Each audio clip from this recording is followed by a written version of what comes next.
A king is not born only in a palace. The one God raises up is sometimes prepared not on a throne, but in a cave. People remember David as the man of faith who struck down Goliath. But the place where God truly shaped David into a king was not the battlefield filled with cheers. It was the wilderness no one noticed, and the cave of Adullam where he went to hide. At first glance, that place looks like a refuge for a failed man. It was a place where he had to flee, endure, and survive. But God saw it differently. In that very season of Adullam, God was planting in David not the skill to rule people, but the heart to embrace them.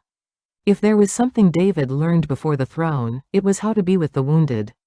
Not a power that drives people by force, but a true authority that gathers and builds up the broken. What is even more remarkable is the people David met in that cave. Those who were in distress, those who were in debt, and those who were bitter in soul. People pushed aside by the world, worn down by life, and restless because they had nowhere to belong came to David. And with exactly those people, God began to turn the season of a fugitive into the future of a nation. The cave that seemed like a hiding place was in fact the workshop where God was making a king. Today we want to look again at Adullam. Why did God not place David on the throne immediately, but first lead him through the wilderness and the cave? Why did he surround him not with polished and capable people, but with the wounded and the broken? In those questions lies one of the deepest secrets of David's leadership. And perhaps that secret is still God's way in the wilderness seasons of our own lives. David had already been anointed by Samuel. He had already been chosen by God. And yet his reality was deeply ironic. He had been chosen, but he was not yet king. He had received the promise, but not yet its fulfillment. People praised him, yet he had to flee from Saul's jealousy. In one hand was the promise of God, and in the other was the loneliness of the wilderness. Is not our life often like that as well? There are words from God we have prayed over and held on to. There are hopes we have carried in our hearts. And yet reality often looks very different from what we expected. Our health grows weaker, relationships do not unfold as we hoped, and the burdens of children and family do not become lighter so easily. Even in the church and in the world, there are moments when a part of our heart still feels empty. It is not because we lack faith. It may be that because we are holding on in faith, we are passing through an even deeper struggle. David was living through exactly such a time. And yet God did not leave him alone. The issue was that the people God sent to him were not the people one would expect. Those who gathered around David were not elite soldiers. They were not royal counselors. They were the distressed, the indebted, and the bitter in soul. By worldly standards, they looked like burdens. They were the kind of people who seemed to need help, who needed comfort first, and who looked far from becoming a stable community. Common sense would say David probably wanted strong people around him. People who could protect him, offer strategy, and turn things in his favor. But God did not send him people without wounds. He sent him people full of wounds. Why? Because before God established David as a king, he was first completing him as a shepherd. He was teaching him how to care before teaching him how to reign. He was giving him not first the skill to move people, but the heart to remain present before their pain. Here we discover a very important principle of God. True leadership does not begin by gathering perfect people. It begins by walking with imperfect people. A leader's heart grows wider through time spent with those who are hard to understand, who move at a different pace, who are deeply wounded and easily shaken, and who may not produce visible results right away. God was giving David eyes that did not see people merely as outcomes, but as souls. Adullam may have been the loneliest place in David's life. But at the same time, it was his deepest school.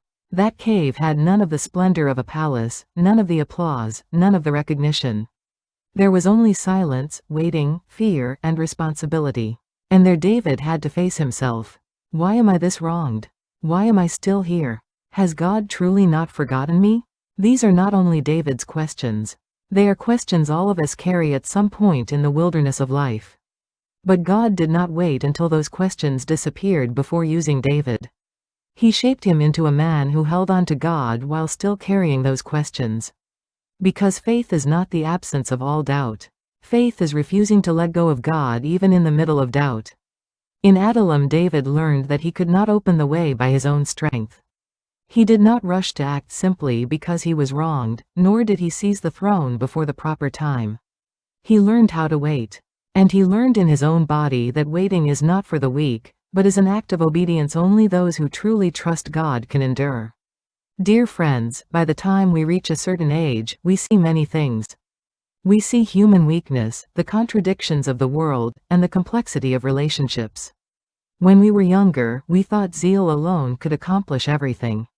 But now we know there are things zeal alone cannot fix. And so sometimes our hearts grow more tired, we become disappointed in people, and we want to quietly keep our distance. Sometimes we feel like saying, "Let me not get entangled. I will just guard my own faith." But David at Adullam shows us another way. God accomplishes deeper things through those who do not run away from wounded people. David did not use those 400 men. He did not see them merely as numbers. They could have been inconvenient, even dangerous burdens, but David stayed with them. He did not turn away from their despair. He endured their confusion and formed a community with them. And astonishingly, they later became David's mighty men. They did not become mighty because they were strong from the beginning. They were transformed through the long season of weeping together, running together, and enduring together. It was because someone did not give up on them. Because someone looked beyond their present condition and saw God's possibility in them. This is the secret of spiritual leadership. True authority is not produced by a high position. It is not the title that makes the person, but the long years of being shaped before God. A person who does not treat another's tears lightly, a person made gentler by his own wounds. A person who does not strike recklessly even when wronged, such a person becomes one who gives life to others for a long time.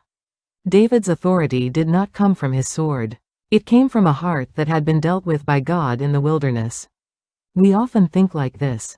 When my circumstances improve, when I become stronger, then I will be able to help someone else. But Scripture shows us the opposite. David did not begin embracing people after he became secure. He welcomed people while he himself was shaking, while he himself was anxious, while he himself could not guarantee tomorrow. And precisely then God was forming in him the heart of a king. He was showing that we do not embrace others because we are perfect, but because we cling to God. Perhaps there are people of Adullam around us even now. Someone who speaks little but whose heart is collapsing. Someone who smiles on the outside but is crying within. Someone who wants to hide because of financial burdens and the shame of life. Someone worn down for years by family struggles. Someone who sits in church and yet somehow feels alone. That person may not first need a grand solution. They may simply be waiting for one person who will stay with them. They may need listening before judgment, empathy before advice, companionship before answers. Then what might God be asking of us today? He may not be demanding great ability from us first. He may not be urging us to fix someone immediately. He may simply be saying, "Stay beside them. Do not cut them off too quickly. Do not give up on someone I am not finished with yet." The leadership of Adullam is not leadership that merely commands. It is leadership that endures with others.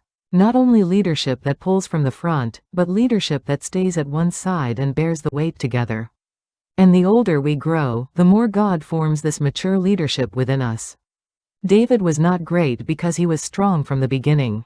In fact, he was often shaken, and he often cried out to God. How honest his prayers are throughout the Psalms. He says he is afraid, overwhelmed, and wronged. But what matters is that he brought all those emotions before God.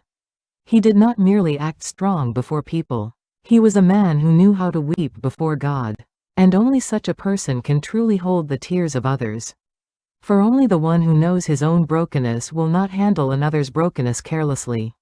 One of the things we learn as we live longer is this: the deepest strength in life does not come from pretending to be strong. Rather, when we acknowledge our weakness before God, that is when the strength of heaven begins to rest upon us. David learned that in Adullam. The moment he admitted what he could not do, he began to see more clearly what God could do. So that cave was not a place of failure, but a place where faith was reformed. It was where pride was stripped away, impatience was dealt with, the way he saw people grew wider, and the roots of his dependence on God grew deeper. Do you perhaps have such a cave in your life right now? Outwardly everything may look fine, yet inside there is a long sigh. You pray, but the answers seem slow. People may be around you, yet you still feel lonely. Your responsibilities are many, but your soul is tired. If so, do not lose heart. God works in caves too. He forms people in seasons no one sees. Even in times without applause, without visible results, in long stretches of silence that are hard to explain, God is doing His deepest work. And when that season passes, we come to realize that God had not abandoned us at all. He was shaping us more deeply. Adullam looked like a hiding place, but it was really a place where calling was prepared. It looked like a place to merely endure, but it was really a place to learn love. It looked like loneliness, but there God gave David a community. And that community was not made up of perfect people, but of wounded people. Yet it was through such people that God completed David's leadership. Because the leadership of the kingdom of God is not the world's way of placing the strongest in power. It is God's way of first raising up those who can embrace others. Therefore, dear friends, let us not be ashamed of the Adullam seasons of our lives. The time no one notices, the process that does not go as planned. The loneliness that is hard to explain, even the moments when our hearts break because of people. God does not waste any of it. Instead, in that very place He makes us gentler, wider, and deeper. And one day He turns it into authority that can save someone, faith that can embrace someone, and comfort that can wipe away another person's tears. Before David became king, he first encountered human wounds.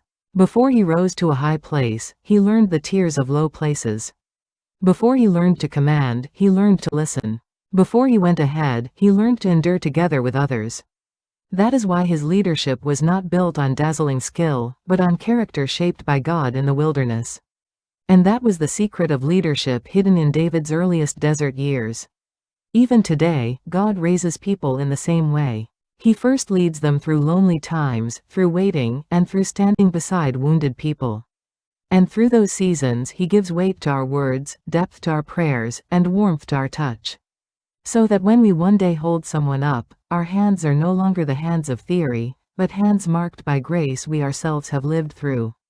Our words are no longer shallow advice, but comfort shaped by tears. So if you are passing through a cave-like season right now, remember this. God is making a king there too. Or perhaps more truly, there are certain royal hearts that can only be formed in such a place. A heart that embraces people. A heart that knows how to wait. A heart that does not judge the wounded too quickly.